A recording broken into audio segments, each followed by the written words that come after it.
Untuk kelas hari ini kita online karena ternyata eh, saya nggak boleh ke kampus ya. Eh, Materinya adalah kaitannya masih tentang ini ya, masih tentang eh, algoritma. Kali ini kita akan bahas tentang bagaimana ekspresi dan kita bisa menganalisis, jadi mengekspresikan dan menganalisis algoritma. Share screen.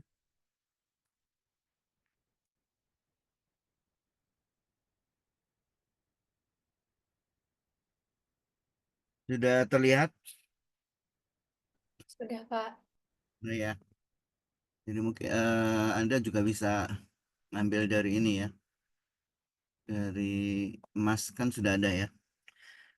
Jadi mungkin sebagai pengantar, algoritma dalam sebuah penelitian itu memang sangat apa ya, fundamental dan menjadi bahan yang terus dikaji dan diusulkan ya. Jadi kalau Anda nanti misalnya ya, walaupun ini biasanya penelitian S3, kalau ada suatu penelitian yang kaitannya dengan bidang kita, kemudian tentu kan ada algoritma untuk mengerjakannya. Ya, jadi tahapan-tahapan mengerjakannya juga sudah ada. Nah, kalau kita menawarkan algoritma baru yang itu lebih baik mungkin dari algoritma yang sebelumnya, maka itu jadi penemuan sendiri. Dan itu menjadi istilahnya dalam bidang penelitian ini sangat apa berarti? Karena ini fundamental berarti temuannya sangat kuat gitu ya. Jadi bisa menjadi penelitian yang oke gitu ya. Jadi kita belajar ini sebenarnya supaya kita paham apa itu algoritma dan ya mudah-mudahan kita apa bisa menawarkan ya algoritma baru ketika kita melakukan penelitian. Ya saya sendiri waktu S3 ya juga menawarkan algoritma baru kaitannya dengan bidang saya. Ya. Mungkin saya sebenarnya bisa saya ini kan apa salah satu contoh ya yang saya pernah lakukan. Yang di Anda itu tampilannya apa? Masih slide pertama, Pak. Oke, nggak apa-apa. Saya ingin menunjukkan ini ya yang saya pernah lakukan.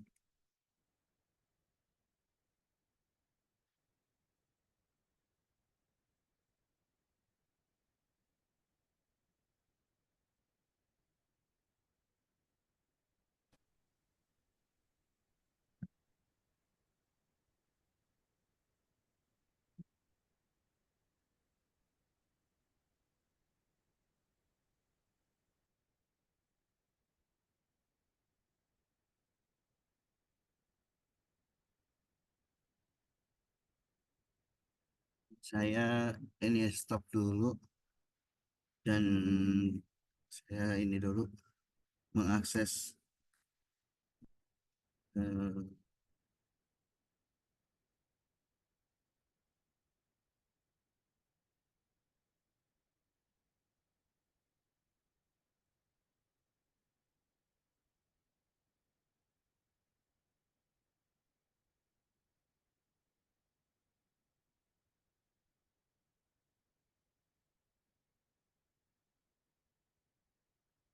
oke.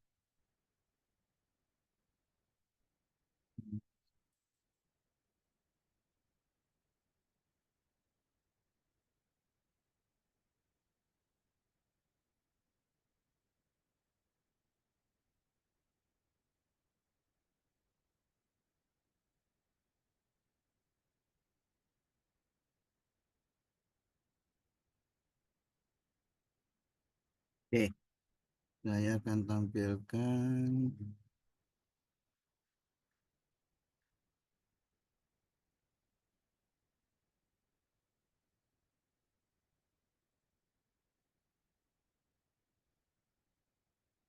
Nah, ini yang dulu saya kerjakan ya. Jadi ini kan ya ini hanya sekedar ini aja ya, gambaran bahwa kalau kita menemukan algoritma baru ya, ini kan algoritma yang saya tawarkan, yang saya usulkan dalam penelitian saya. Jadi ada dua ya.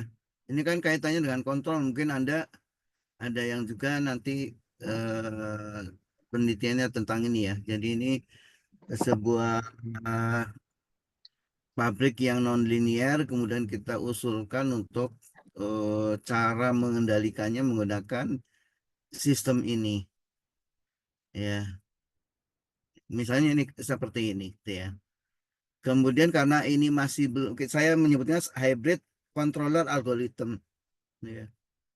Kemudian karena ini masih ada kelemahan, maka ditawarkan yang kedua, ya. Jadi saya menawarkan yang kedua. Yang kedua ini sebentar.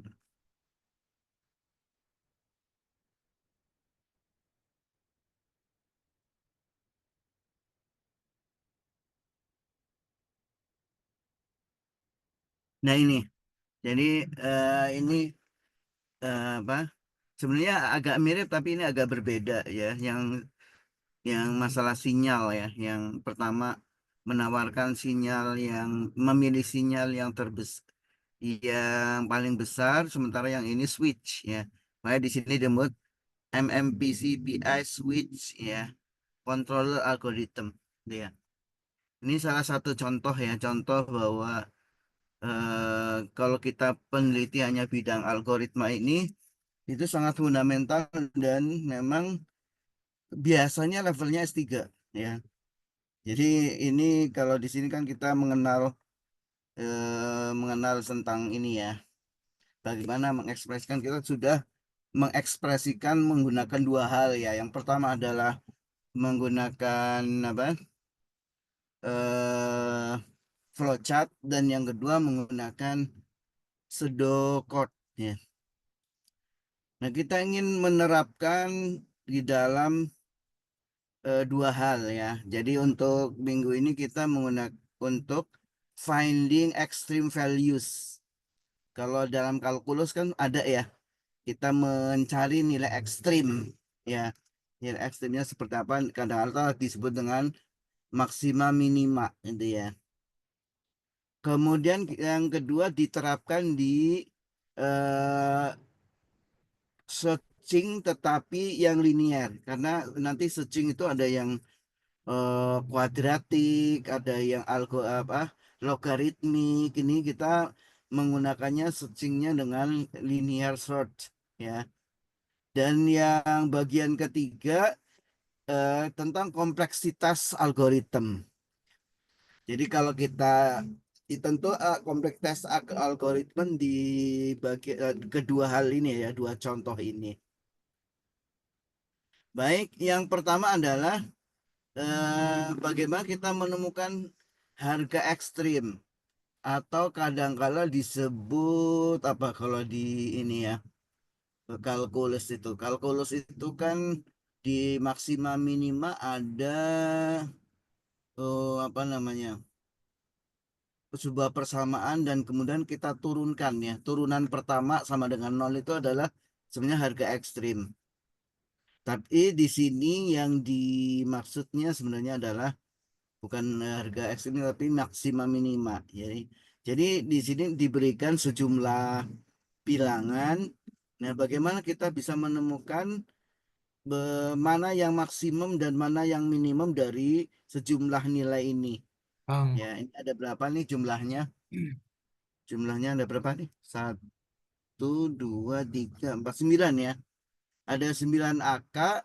Ya, kalau secara ini kan kita udah tahu bahwa yang maksimum berapa tuh? 8 ya. Kalau yang minimumnya satu, itu sebenarnya ya mudah lah ya. Mudah sekali kita bisa melakukannya sebenarnya. Tetapi eh, tentu ini kalau yang seperti ini mungkin kita lebih cepat dari komputer barangkali ya. Tetapi kalau nilainya sudah sangat besar, tentu kita akan lebih apa? Mungkin lebih susah ya untuk kita melakukannya sendiri gitu. Udah ya. Kemudian, nah bagaimana kita menemukan ini? Misalnya kan berarti dua ya, dua ekstrimnya. Ya kalau sekilas kita tahu lah tadi kan, maksimumnya ada 8, minimumnya adalah apa? Minimumnya adalah satu. Itu kan udah mudah lah kita ya. Nah, jadi ini ya. Jadi kalau tentu kalau kita sebagai manusia udah langsung lah nih set gitu ya.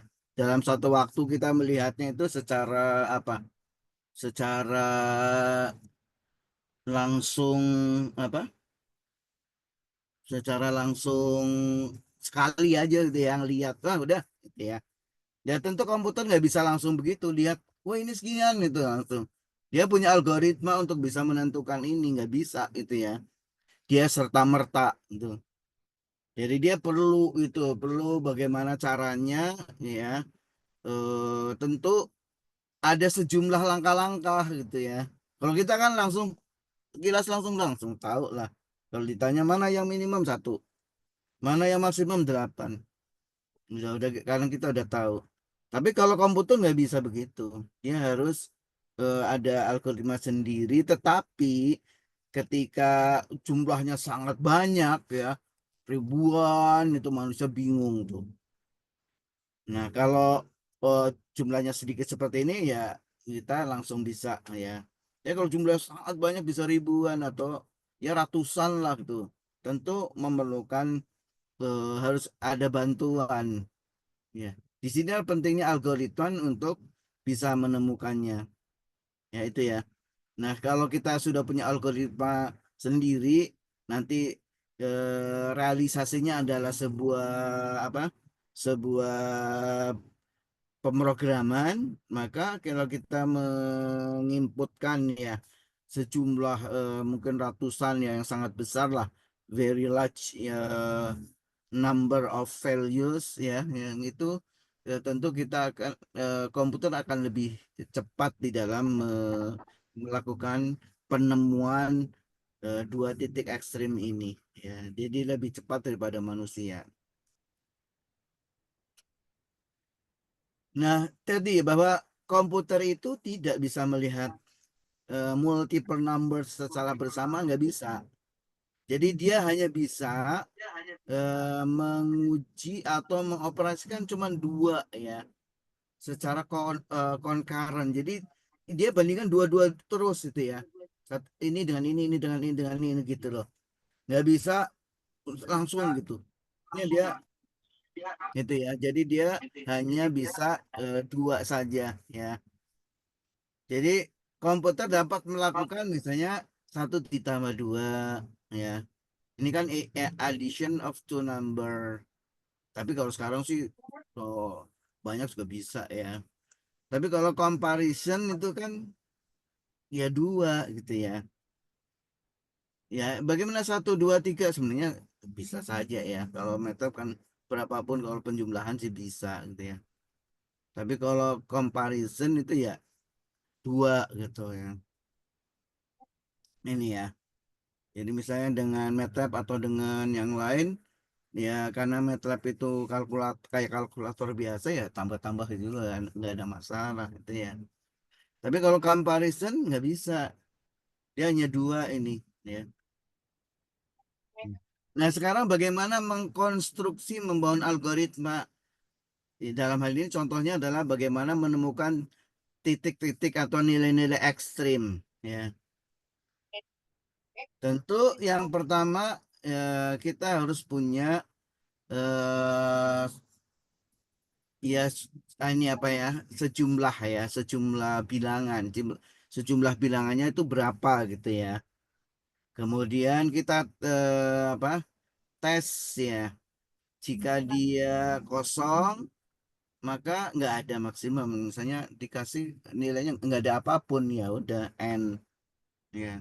Jika tidak kosong, maka kita tandai, ya, yang kita bahwa nilai pertama misalnya maksimum, ya, itu aja. Udah, kita ditandai dulu, ya. Jika kemudian kita cek apakah ada nilai lain. Kalau nggak ada lain, ya udah berarti dia sendiri gitu ya, sebagai maksimum n gitu ya. Itu begitu, itu awalnya. Jika ternyata kok ada yang lain, maka bandingkan nilai satu nilai dulu gitu ya. Mana yang maksimum, ya. Ya tentu jika nilai yang kedua ternyata lebih besar, maka nilai yang dua menjadi maksimum. Ya, terus menerus itu ya, di semua elemen itu Ini mau tanya, kakak dia mirip sama siapa? Kakak dia mirip sama siapa? jadi jadi diuji terus gitu ya. Itu bagi kita membangun algoritmanya seperti itu. Nah, ini contoh yang pertama ya. Jika empty, ini kan gini kan, example satu, input list empty, di dalam matriks ini nggak ada apapun, maka ya udah bikin di input ternyata empty, ya udah yes, outputnya apa? Ini ya, not available gitu, nggak ada gitu ya, and gitu ya, istilahnya begitu. Jadi ini kalau kita nggak menginput apapun tuh. Jadi rutenya itu apa? Satu, bikin. Selanjutnya dua, input. Listnya apa? Ternyata listnya nggak ada. Ya. Maka nomor tiga, ditanya apakah empty atau enggak. Kalau ternyata yang ketiga empty, yes. Maka 3A, outputnya not available. Kemudian langsung ke 9. N. Itu algoritmanya seperti itu kalau yang dimasukkan itu adalah nilainya nggak ada apapun ya. Nah, contoh yang kedua adalah jika satu nilai saja. Jadi hanya ada satu nilai, ya. Jadi hanya ada satu nilai, maka langkahnya kalau empty enggak, ya. Maka insert first item in list and assign its value as max. Jadi begitu. Apakah dia maksimum? Maka di apa? Apakah ada yang lain gitu misalnya ya. Kalau nggak ada yang lain ya berarti n. Ya ini kalau cuma satu. Jadi ini empty, empty no kan, berarti nggak n kan. Jadi terus langkahnya itu yang eh, keempat ya, dari 3 ke 4, bukan ke tadi berapa, 3A, bukan, tapi keempat. Setelah dari 4 ditanya apakah dia maksimum gitu. Nah, kalau no gitu ya. Ketujuh kalau yes, nanti ada lagi gitu ya. Kemudian ada nggak yang bisa diuji, nilai yang diuji? Ternyata nggak ada. Berarti dia tandai walaupun satu angka itu sebagai max. Ya. Jadi maksimumnya 5. Ini kalau cuma satu nilai. Bagaimana bagaimana kalau ini 3 nilai nih? Nah, ini algoritmanya tentu beda ya. Ya ini ya. Empty tidak. Ya, insert nih. Apa kalian minimum? Kemudian ditanya apakah ada yang lain? Yes.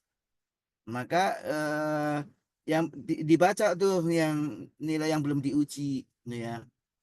Jadi dia terus membandingkan apakah dia maksimum, misalnya yes gitu ya, atau no, ya. Ini n. Jadi ini kalau cuma 3. Jadi rutenya seperti ini. Jadi beda ya, beda rute. Ya, jadi ini kalau misalnya cuma 3 ya. Jadi langkahnya seperti itu. Nah, bagaimana dengan kalau lebih banyak lagi, ya? Ya tentu berbeda lagi gitu ya. Apakah ada yang lain, kan tadi 5, 5 sebagai maksimum. Kalau nggak ada lagi yang maksimum ya, ternyata apakah ada yang lain yang maksimum? Yes. ya. Kalau yes berarti dia sebagai maksimum gitu ya. Jadi ini rutenya beda ya. Jadi dan seterusnya kalau ada banyak ya. Jadi langkah pertama 5 yang maksimum. Ya, iterasi yang kedua yang maksimum tetap 5. Kemudian yang ketiga ternyata ketemu 6, berarti 6 di ini. Kemudian masih ada lagi ternyata angka 2, maka tetap 6. Jadi di sini berarti apa? Jika ada 4 yang di input, berarti iterasinya tetap 4 walaupun yang terakhir itu bukan maksimum, tetap dicek. Jadi karena ada langkah ketujuh, unexamined item in list, masih ada nggak yang belum diuji? Masih. Ya udah terus muter. Jadi sebanyak yang di apa yang dimasukkan ya sebanyak itu yang diuji. Jadi iterasinya akan banyak ya. Jadi ini nah kombinasinya nih. Jadi ini udah mencakup 4 hal tadi ya. Dari empty kemudian cuma satu yang dimasukkan angkanya, ada 3 ya. Kemudian ada empat itu ada yang lain yang maksimum tuh. Nah lengkapnya seperti jadi nanti berarti flowchart sempurnanya seperti ini. Jadi diceknya kayak gitu. Jadi ini bisa untuk melakukan untuk lebih dari itu ya, lebih dari 4 ya. Karena dia akan mutar terus itu ya. Jadi ini caranya ya. Jadi berarti apa? Untuk membangun sebuah apa? Sebuah eh, nanti dibahas di kompleksitas ya. Tapi intinya bahwa kita memulai dari hal yang apa berarti ya? Yang sederhana, paling sederhana ya. Kita ke sini dulu. Jadi kita memulainya dari yang sangat sederhana gitu ya. Yang paling sederhana adalah empty. Ya ini ya. Ini yang paling sederhana ya. Kemudian kita masukkan yang kedua ya. Jika ada tetapi cuma satu ya. Nah ini gimana? Ya, eh, itu ya. Kemudian bagaimana kalau 3 dan yang lainnya bukan maksimum ya. Hanya nilai pertama yang maksimum. Itu. Kemudian bagaimana dengan yang eh, kalau dia 4. Jadi ini menjadi apa? Flowchart yang sempurna istilahnya ya, yang sempurna untuk keempat kasus tadi ya. Jadi inilah yang nanti kemudian itu dibentuk gitu ya. Ya. Jadi itu ya. Jadi membangun algoritma itu kita berpikir agak apa ya, agak lebih terstruktur. Bagaimana kalau seperti ini? Langkahnya seperti apa? Bagaimana kalau seperti ini? Langkahnya seperti apa? Bagaimana kalau seperti ini? Jadi itu berbagai macam kemungkinan itu kita istilah simulasikan ya dalam pikiran kita dan kemudian kita tulis. Yang paling mudah memang yang paling bisa menggambarkan bukan mudah ya. Yang bisa lebih jelas menggambarkan ini adalah flowchartnya ya dalam flowchart dalam sebuah flowchart ya. Karena ini cara alur berpikirnya kita bisa tahu ya. Oke, ini ya. Nah, mungkin hal yang sama untuk minimum ya. Langkahnya sama gitu ya. Ini untuk minimum itu juga langkahnya sama ya. Ya. Jadi ini setelah kita dapat yang maksimum kita bisa juga gunakan untuk yang minimum. Logikanya sama ya. Jadi di sini algoritma algoritma itu kan adalah langkah-langkah untuk bisa apa ya memecahkan masalah secara logik ya.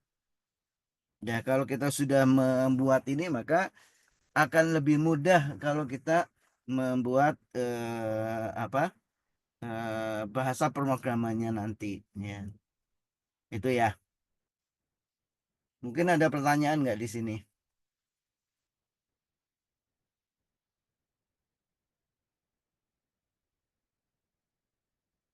Oke, nggak ada pertanyaan.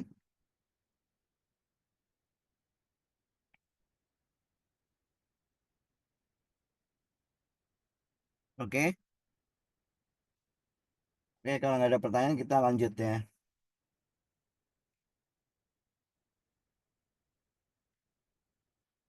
Lanjut di kasus yang kedua. Kalau tadi kita menemukan eh, yang ekstrim ya. Nah, sekarang kita menggunakan metode atau algoritma tentang linear search. Jadi tadi ya bahwa searching itu bisa menggunakan linear, bisa menggunakan eh, kuadratik, bisa logaritmik gitu. Dan tentu yang kita inginkan semakin mudah ya itu dan bisa menemukan sesuatu itu semakin apa? Semakin diterima atau semakin dipilih ya.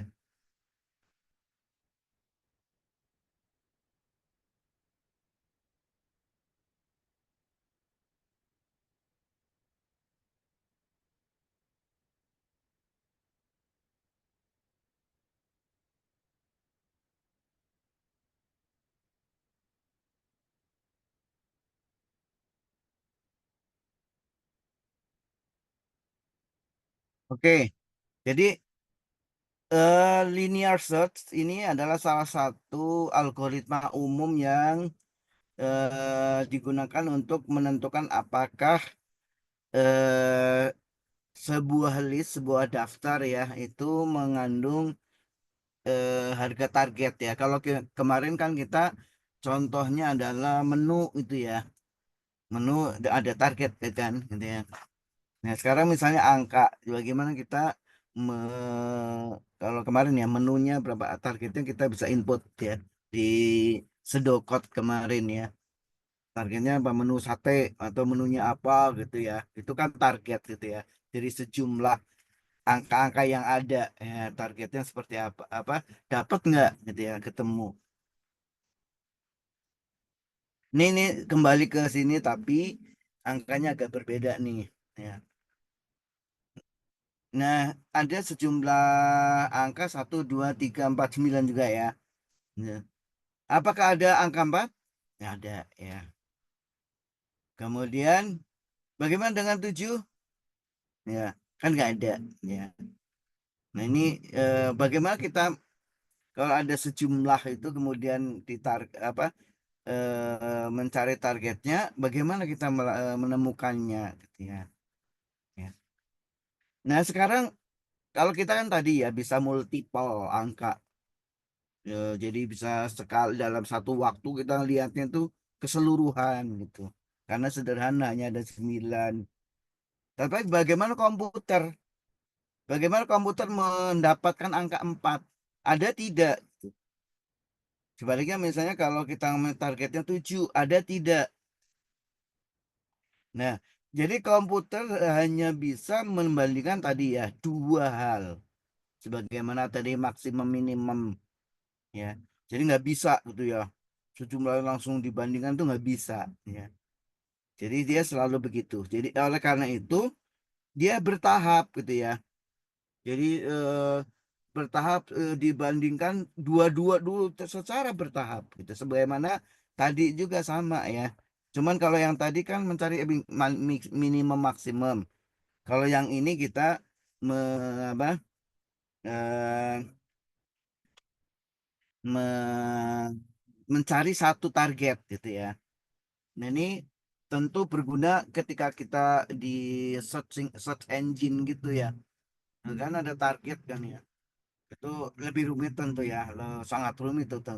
Yang tantangannya adalah sebenarnya searching dan sebagainya itu adalah kecepatan dan ketepatan.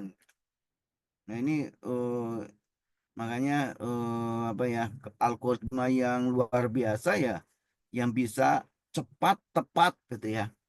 Mungkin yang sekarang ini berkembang ya AI ya. AI bagaimana dia punya berapa sih AI itu katanya ada sampai 100 miliar data gitu ya. Mungkin sekarang udah lebih itu ya. Tuh, jadi bagaimana miliaran data ini bisa di search dan dibuat kalimat eh, dengan sangat baik ya, dengan yang baik sesuai dengan mungkin sesuai dengan target kita atau keinginan kita. Gitu. Ini kan langkahnya nanti ke sana ya. Tapi ini kan linear. Kalau yang AI kan menggunakan artificial neural network ya, jadi jaringan saraf tiruan sebagai basisnya. Ya sekarang kita yang sederhana dulu deh ya. Ya tadi kembali lagi bagaimana kita mengkonstruksi membangun sebuah algoritma untuk linear search ini. Ya. Problemnya adalah menentukan apakah sebuah list itu mengandung target tertentu yang kita pilih. Ya tentu yang pertama adalah sumber ya, sumbernya dulu ya. Dan juga targetnya. Jadi ada dua sumber yang didaftar, yang kita masukkan ya, masuknya. Kemudian kita masukkan target. Ya kita ingat lagi ya, yang daftar menu ya.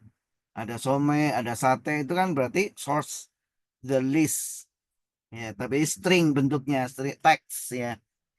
Kemudian target apa gitu ya. Jadi kita masih ingat itulah. Jika yang kita masukkan empty, maka langsung ya, berarti nggak ditemukan, not found. Ya. Kemudian kalau nggak empty, ya sama tadi ya, diteliti, diuji nilai tersebut. Kalau dia sudah sama dengan target, maka berarti ditemukan N. Jika belum sama, maka masih terus muter ya, muter. Jika kemudian ternyata apa ketemu, maka dia ketemu. Bagaimana bisa saja target ditemukan sebelum berakhir, ya, ya udah N, ya. Jika target tidak ditemukan setelah sekian list, maka berarti tidak ditemukan, ya. Jadi ini flowchartnya ya. Jadi flowchartnya adalah bikin kemudian input list angka-angkanya dan juga targetnya. Kemudian yang ketiga, apakah masih ada item di list yang belum diuji ya. Kan tadi ada target kan ya. Kalau nol ya, eh, kalau misalnya nggak ada lagi tapi nggak ditemukan, ya target value is not found, N berarti ya. Oh masih ada yang list yang belum diuji, maka baca yang belum diuji. Apakah sama dengan target? Kalau no, maka dia nanya lagi gitu ya. Nanya lagi, masih ada nggak yang diuji? Yang belum diuji. Oh udah nggak ada, berarti nggak ditemukan. Oh masih ada, berarti diuji lagi. Tuh. Kalau ternyata oh udah sama, maka target value is found. Ya, jadi seperti itu. Kira-kira ada yang lebih bagus nggak dari algoritma ini untuk linear search ini?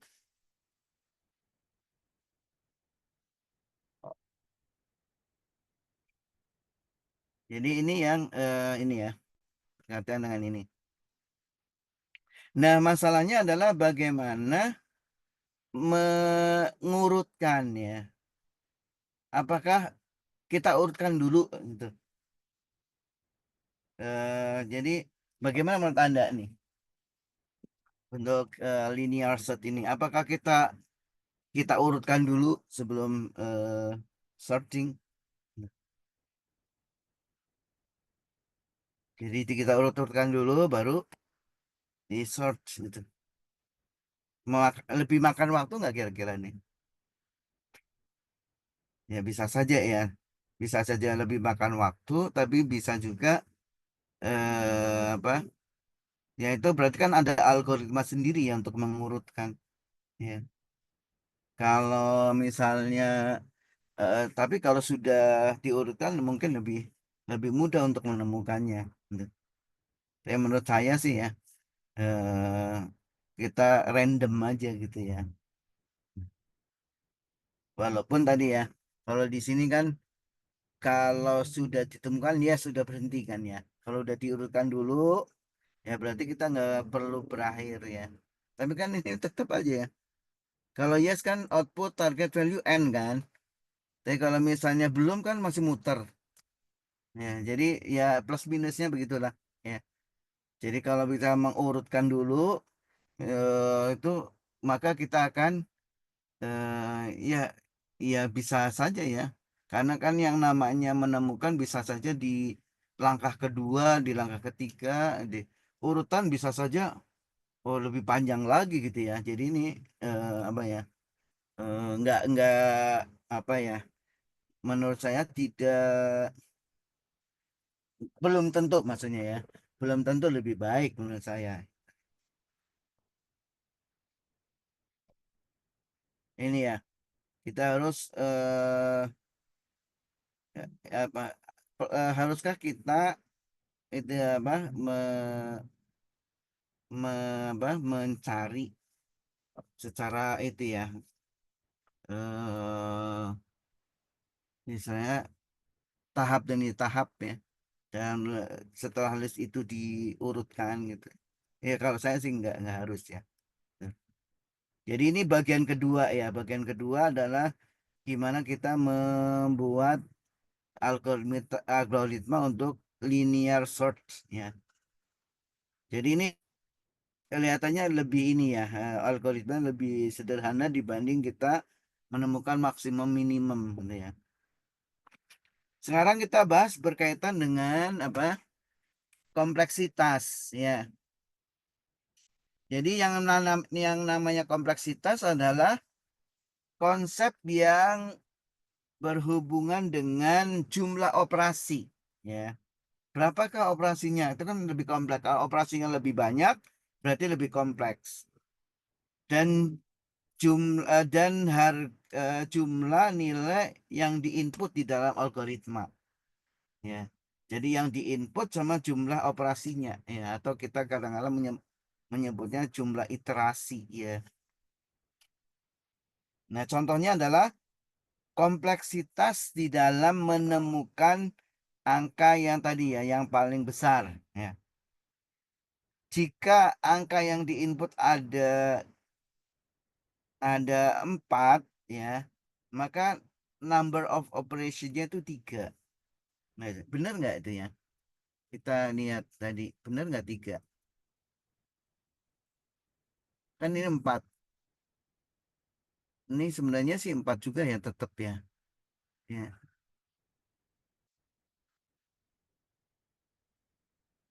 Number operation 3. Artinya mungkin kita sudah bisa temukan sih. Sebenarnya bisa juga ya. 4, 3. Kalau ini ada berapa? 1, 2, 3, 4, 5, 6, 7, 8. Nah, jumlah operationnya adalah 7. Jadi jumlah operation, jumlah elemen dikurangi 1. Ya tentu menambah n elemen sama dengan menambah jumlah operasinya ya. Jadi eh, karena itu algoritma untuk menemukan apa? Menemukan harga terbesar itu sebenarnya kompleksitasnya linear gitu ya. Karena itu tadi kan linear dengan jumlah elemen sebanding maksudnya ya. Jadi adding n elements sama dengan adding n operation. Jadi sebanding ya. Jadi nilai sebanding. Nah, ini untuk kompleksitas kita algoritma untuk menemukan harga terbesar. Nah, bagaimana kompleksitas dalam algoritma linear search? Nah, ini berbeda ya. Jadi eh, kalau misalnya di sini ada berapa nih? Yang pertama itu kan 5. Yang pertama, oh ini sebentar ya. Tadi ini kan untuk large, ya benar ya large ya. Large, kemudian, oh ini tadi nggak ada contohnya ya. Yang untuk apa? Linear ya. Jadi kalau untuk linear search, misalnya ada 5 ini berarti kan. Ada 5 targetnya 6. maka dengan sendirinya, nah kita lihat ininya algoritmanya ya. Ya, ini ya. Ini kan searching kan. Kalau misalnya yang kita target itu di urutan ketiga, ya maka tiga saja ya. Ya ini kayak gini ya. Jadi tiga saja yang di apa dilakukan. Jadi dia berhenti di situ ya. Kemudian kalau targetnya satu, gimana nih? Kenapa jumlah operasinya 5? Mungkin ada yang bisa bantu. Targetnya kan ini ada sejumlah ini aja, ada 5 ya. Listiani gimana? Kalau menurut Listiani, ini yang nomor 2 ya. Yang nomor 2 itu targetnya 1. Kenapa jumlah operasinya 5? Halo? Halo Pak, Iya. sebenarnya saya masih bingung sih Pak. Ya, kita lihat ya. Di sini kenapa 5? Ini kan linear search ya. Ini di sini dikasih angka, saya nggak bawa ininya ya. Angkanya kan di sini apa? 5, 3, 6, 2, 4. Tapi targetnya 1. Coba di sini. Nah, kalau mengikuti algoritma ini, maka no terus kan. Ini di langkah ke-5. Lihat ya. Kan masih ada nggak yang belum diuji misalnya ya. Pertama kita menguji yang angka 5. 5 diuji sama nggak dengan target. Itu kan 65 kan. Target kan 1. Satu langkah dulu tuh 5 diteliti. Oh enggak sama. Berarti no ke atas lagi. Masih ada item nggak yang belum diuji? Masih. Sama enggak? Enggak gitu. Jadi dari targetnya tidak ada di apa? Tidak ada di list, maka jumlah operasinya sebanyak jumlah data yang ada ya. Jadi ini gini. Jadi yang nomor 1 kan 3 5 5 3 6 2 4 itu listnya seperti itu. Sementara targetnya 6. Maka menggunakan algoritma linear search itu jumlah operasinya cuma hanya 3. Dicek 5. 5 sama dengan 6 enggak? Enggak. Cek lagi 3. Itu berarti kan operasi yang kedua. Itu. Sama enggak? Belum. Cek yang 6. Sama enggak? Sama. Oh, N gitu ya. Jadi maksudnya gitu. Jadi di muter-muter itu sampai angka 6 itu udah berhenti, udah N. Ya. Berarti jumlah operasinya hanya 3. Tapi kalau tidak ada di dalam targetnya tidak ada di dalam list, maka jumlah operasinya sama dengan jumlah semua data yang ada. Ya. Itu begitu. Karena dia ngecek satu-satu sampai selesai. Ya. Ternyata nggak dapat. Maka baru mengatakan output not found gitu. Ya, jadi begitu. Ya, jadi setelah ke-10 maka kan kembali kan belum ada ditemukan ya. Maka yang ketiga kan unexamined item in list masih ada nggak? Nggak ada, no. Berarti target value is not found, N. Gitu ya. Jadi dia harus dicek semuanya. Ya. Nah kalau di sini kalau menggunakan apa? Finding itu jumlah operasinya dikurangi 1 ya dari elemen yang di input gitu.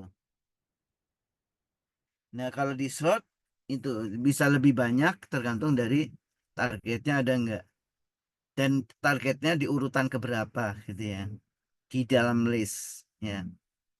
Ya itu ya, itu yang dimaksud ya. Jadi saat sejumlah operasi itu tumbuh secara linear ya, dan dia naik secara linear dengan jumlah input yang ukuran input yang apa dimasukkan, maka algoritma itu disebut juga dengan linear ya. Jadi dia linear juga gitu ya. Jadi kompleksitas sering dipertimbangkan sebagai ukuran untuk worst case skenario. Jadi worst case itu berarti apa? Skenario terburuk. Jadi jumlah operasinya jadi gitu. Jadi karena jumlahnya banyak banget itu pasti lama kan, nggak ketemu soalnya. Dia tes semua gitu. Jadi itu skenario terburuk. Ya, contohnya di yang ketiga ya, jumlahnya 10, tapi nggak ada satupun, maka dia akan berjalan 10 kali 10 operasi. Jadi worst case namanya, worst case skenario. Jadi kompleksitas itu ukurannya adalah skenario paling jelek ya. Jadi skenario paling jeleknya itu seberapa besar ya. Nah, itu ya. Nah, kalau kita buat grafiknya, maka seperti ini ya. Jika ukuran size-nya misalnya 2, maka kompleksitasnya 1. Ya. Jumlah operasinya 1. Kalau 10, maka dia 9. Ini di finding extreme value. Tetapi di linear search sama ya. Jadi sebenarnya sama aja. Nah, jumlahnya jika misalnya kan kompleksitas tadi worst case. Ya worst case artinya kalau nggak ketemu ya. Jadi kalau nggak ketemu, tapi kalau apa di dalam extreme value itu worst case-nya itu jumlah yang di list dikurangi 1. Sementara kalau di linear search worst case-nya itu ya sejumlah apa list yang dimasukkan gitu ya. Itu barangkali ya untuk kuliah hari ini. Nanti untuk apa? Sebenarnya ada diskusi kelas, tapi kan kita nggak di kelas, jadi nggak ada. Nanti saya sampaikan ininya apa? Ininya ya apa? PR-nya. Nanti ada PR keempat ya berarti ya. Oke, itu. Ada hal yang lain?